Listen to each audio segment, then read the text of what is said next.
என்னும் திருநாமம் கொண்ட அரசால வந்த சிவமே நலரூபமோடு பலவை கலந்த மிருகம் தரித்த சிவமே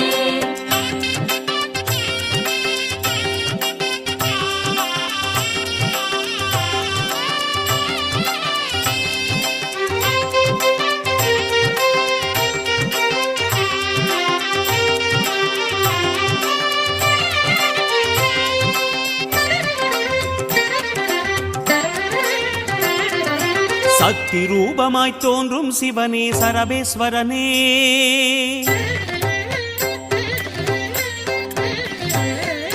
சக்தி ரூபமாய் தோன்றும் சிவனே சரபேஸ்வரனே சந்நிதி அழகாய் திருபுவனத்தை ஆளும் ஹரனே சக்தி ரூபமாய் தோன்றும் சிவனே சரபேஸ்வரனே சந்நிதி அழகாய் திருபுவனத்தை ஆளும் ஹரனே